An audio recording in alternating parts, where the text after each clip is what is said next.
அனைவருக்கும் வணக்கம். ஓம் சாய்ராம். ஜெய் ஜெய் சாய்ராம். குருவே சரணம். குருகடாட்சம். நம்முடைய வாழ்க்கை எதன் அடிப்படையில் அமையுதுன்னா, அந்த நம்மளோட விதியின் அடிப்படையில் தான் அமையுது அப்படின்னு சொல்கிறாங்க இல்லைங்களா. அப்போ விதின்னு சொல்லுவாங்க, இப்போ கர்ம வினைன்னு சொல்கிறாங்க இல்லைங்களா. அப்போ அதுக்கு என்ன பண்ணலாம்? அப்போ விதின்னா அதுபடியே தான் நாம் வாழ்ந்தாகணுமா? இதுக்கு எந்த இதுவும் கிடையாதா அப்படின்னு கேட்டால், அதை மாற்றிக்க முடியுமா முடியாதா அப்படின்னு கொஸ்டின் கேட்டால் பகவான் என்ன சொல்கிறார்? கண்டிப்பாக முடியும். விதி விதின்னு சொல்லிட்டு நீ எதையுமே விட்டுடாத. நீ உன் மதிப்படி யோசனை பண்ணி இந்த ஆன்மீகத்தில் பூந்து இந்த பயிற்சியெல்லாம் பண்ணும்போது உன்னோட விதியை நீ சேஞ்ச் பண்ணிக்க முடியும் அப்படின்னு சொல்கிறார் பகவான். சரிங்களா. அப்போது இது எவ்வளோ அவசியமானதுன்னு பார்த்தீங்களா? அப்போ தியானம் பண்ணுறதுன்றது எவ்வளோ மிக மிக அவசியமானது அப்படின்னு அதிலிருந்தே தெரிஞ்சுக்கலாமே நம்ம. இப்போ பகவான் சொல்கிறதெல்லாம் ஃபாலோ பண்ணிட்டு, என்னென்ன சொல்கிறாரோ அதெல்லாம் ஃபாலோ பண்ணிட்டு மனசை தூய்மையாக வச்சுட்டு இருக்கும்போது முடிஞ்ச வரைக்கும் மற்றவங்களுக்கெல்லாம் உதவி பண்ணிக்கிட்டு சேவை மனப்பான்மையோடு நம்ம பண்ணணும். அப்படி பண்ணிவிட்டு நாம் பகவான் என்னென்ன சொல்கிறாரோ அதையெல்லாம் கடைப்பிடிக்கும் போது என்ன ஆகும்னா, அதுக்குண்டான மாற்றம், விதியை சேஞ்ச் பண்ணுற அந்த இது நம்மளுக்கு உண்டு. பகவான் பண்ணுவார், கண்டிப்பாக பண்ணுவார். நன்னடத்தை மூலியமாக அந்த விதியவே சேஞ்ச் பண்ணி விட்டுடுவார். சரிங்களா. அப்போது நம்ம என்ன பண்ணணும்? நம்ம கர்மாவை தானே கழிக்க வந்துட்டோம். அப்போ நம்ம ஓ இதுதான் வாழ்க்கையா, கர்மாவாக கழிக்க வந்துட்டோம், அதுதான் வாழ்க்கை அப்படின்னே இதில் பூந்தாதான் தெரிஞ்சுக்குவாங்க, இல்லைன்னா தெரியாது இல்லைங்களா. எதுக்காக வந்தோம், எதுக்காக வாழ்ந்துட்டுருக்கோம் அப்படின்னு எல்லாத்துக்குமே தெரியாது இல்லைங்களா. கர்ம வினையை கழிக்க வந்துட்டோம், அதுக்காக வாழ்ந்துட்டுருக்கோம். அப்போ என்ன பண்ணணும்? நல்லபடியாக நம்ம எல்லாத்துக்கிட்டையுமே நல்லா அன்பாக பழகி எல்லாத்துக்கிட்டையுமே அன்பை மட்டும் காட்டணும். கோவத்தை காட்டினா கூட நம்ம திருப்பி கோவத்தை காட்டக்கூடாது, அன்பை மட்டும்தான் காட்டணும். முடிஞ்ச வரைக்கும் நாம் பகவானாக பார்க்க ஆரம்பிச்சிட்டோன்னு வைங்களேன், கோபம் காட்ட முடியாது. சரிங்களா. அப்போ என்ன பண்ணலாம்? அதுக்காக என்ன பண்ண முடியும்? நம்ம விதியை நாம் சேஞ்ச் பண்ண முடியுமா முடியாதா அப்படின்னா, அதுக்கு பகவான் சொல்கிறது, விதி விதின்னு சொல்லி விட்டுடாதப்பா, உன் விதியை நீ சேஞ்ச் பண்ணிக்கலாம். அதுக்கு தான் சொல்கிறேன், இந்த தியானத்தை பண்ணு. இப்போ தியானம் பண்ணால் அது கிடைக்குமா இது கிடைக்குமா? அதுக்காக தான் பண்ணுறாங்களா? அப்போ நாம் தியானத்தில் எல்லாம் கேட்கலாமா? இது இது வேணும் அது வேணும்னு கேட்கலாமான்னு தோணும் இல்லைங்களா. எதையுமே கேட்கக்கூடாது. தேடலோடு உட்காந்தோன்னு வைங்களேன், நம்மளுக்கு பண்ணிட்டு எந்திரிக்கும் போது உடம்பெல்லாம் அசதியாகி போயிடும். எந்த தேடலும் வைக்கக்கூடாது. நம்ம பகவான் நினச்சிட்டு அமைதியாக உட்காந்து செய்யும்போது நம்மளுக்கு எது எந்தெந்த டைமில் எது கொடுக்கணுமோ பகவானே கொடுப்பார். பகவானுக்கு தெரியும் இல்லைங்களா. இப்போ நம்ம பிள்ளைங்களுக்கு ஒவ்வொன்றும் நாம் பார்த்து பார்த்து செய்வோம் இல்லைங்களா.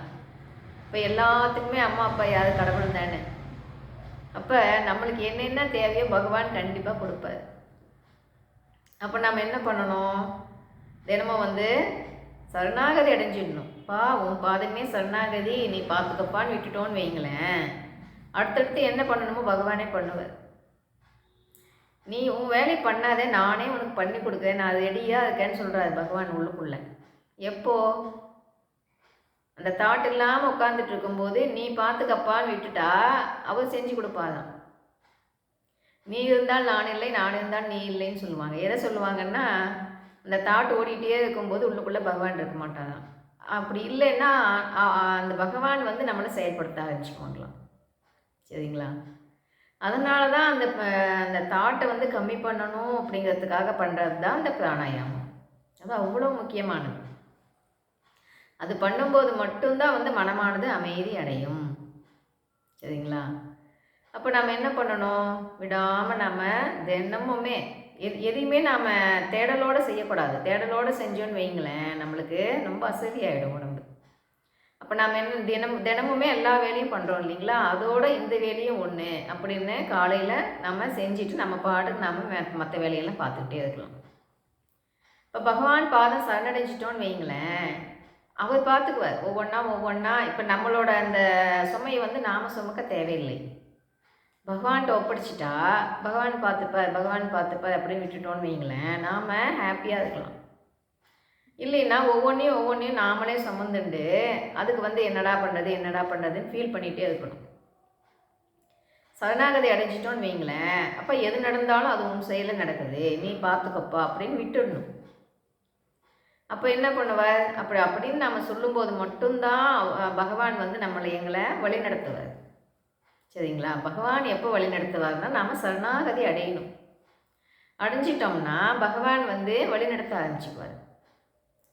அப்போது நம்மளுக்கு வந்து நாளைக்கு என்ன நடக்கும்னு தெரியாது இல்லைங்களா, பகவானுக்கு தெரியும் தானே. அப்போ நாம் சரணாகதி அடைஞ்சிட்டோம், பகவான் சொல்கிறாப்புல நல்வழியில் மனசை தூய்மையாக வச்சுட்டு எல்லாத்துக்கும் உதவி பண்ணிட்டு நம்ம வாழ்ந்துட்டு இருந்தோன்னு வைங்களேன், ஒவ்வொன்றா நம்ம வேலையை பகவானே செஞ்சு கொடுத்துடுவேன். சரிங்களா? இப்போ வீட்டில் ஒரு பிரச்சனையே வருதுன்னா கூட அது மூலிமா பல நன்மைகள் நடக்கும். அதுலேருந்து பல நன்மை தான் நடக்கும்.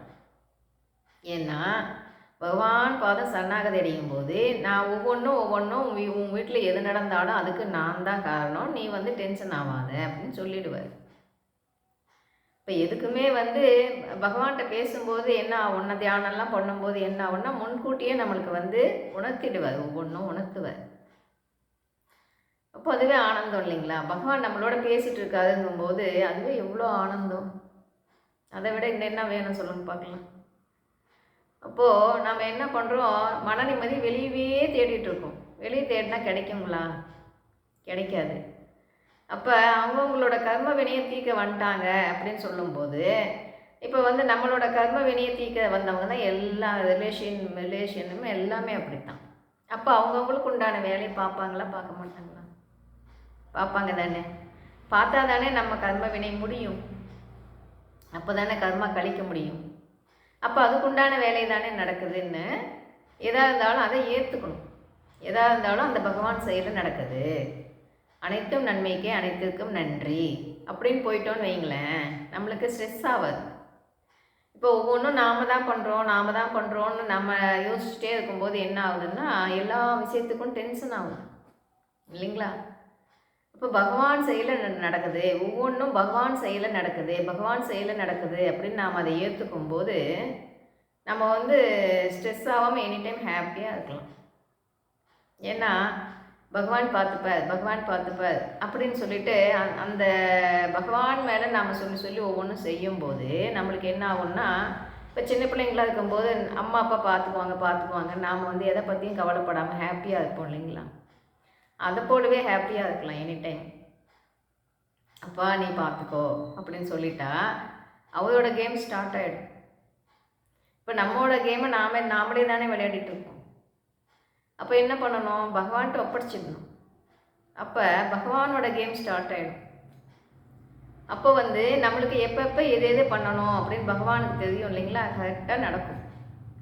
இப்போ வந்து தியானம் பண்ணும்போது அது வேணும் இது வேணும்னு கேட்கலாமான்னா கேட்கவே கூடாது.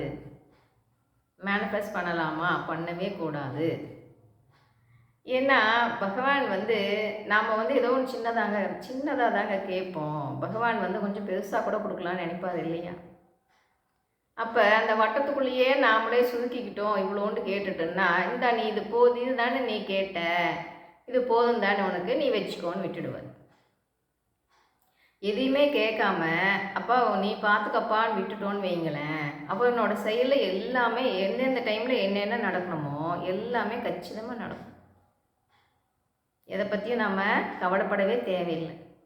அதனால தான் பகவான் பாதம் சரணடைங்க, அது ரொம்ப ரொம்ப முக்கியம் அப்படின்னு சொல்கிறது அதனால தான். சரிங்களா? அப்போ கர்ம வினையை தீர்க்க வந்துட்டோம், அதுக்குண்டான வேலையெல்லாம் நடந்துக்கிட்டு தான் இருக்கும். அப்போ வந்து அதை நாம் சகிச்சுக்கிட்டு தானே போகணும், ஏற்றுக்கணும் இல்லைங்களா? அப்போ வந்து எதையுமே வந்து யாரையுமே வந்து நாம் வந்து விரோதிகளாக பார்க்காம அவங்கக்கிட்ட கோபத்தை காட்டாமல் நம்ம வந்து அமைதியாக போயிடணும். தியானம் பண்ணும்போது அந்த பக்குவம் வந்துடும், மனசு அமைதி ஆகுது இல்லைங்களா? மனமானது அமைதி ஆகும்போது அந்த மனநிலை வந்துடும். எதுக்குமே டென்ஷன் ஆக வேணாம், மனசு அமைதியாக வச்சுக்கணும், வாழ்க்கையில் ஒன்றுமே இல்லை, இதுக்கு எதுக்கு இவ்வளோ சண்டை விவாதங்கள்லாம் எதுக்கு, தேவையில்லை, அமைதியாக இருப்போம் அப்படின்னு அந்த அந்த அந்த மன அமைதி எப்போ கிடைக்கும்னா தியானம் பண்ணும்போது மட்டும்தான் கிடைக்கும். அதனால தான் தினமுமே கொஞ்சம் நேரம் மூச்சு பயிற்சி பண்ணிவிட்டு தியானம் பண்ணுங்க அப்படின்னு சொல்கிறது அதனால தான். ஹாப்பியாக இருக்கலாம், எனி டைம் ஹாப்பியாக இருக்கலாம். ஒன்றுமே இல்லாத இந்த வாழ்க்கைக்கு பணம் பணம் பணம்னு பணத்தை நோக்கியே ஓடிக்கிட்டு அதுக்கு நீயா நானா, நீ பெரியாளா நான் பெரியாளான்னு பார்த்துக்கிட்டு இது எல்லாமே மாயை, ஒன்றுமே இல்லை இதில்.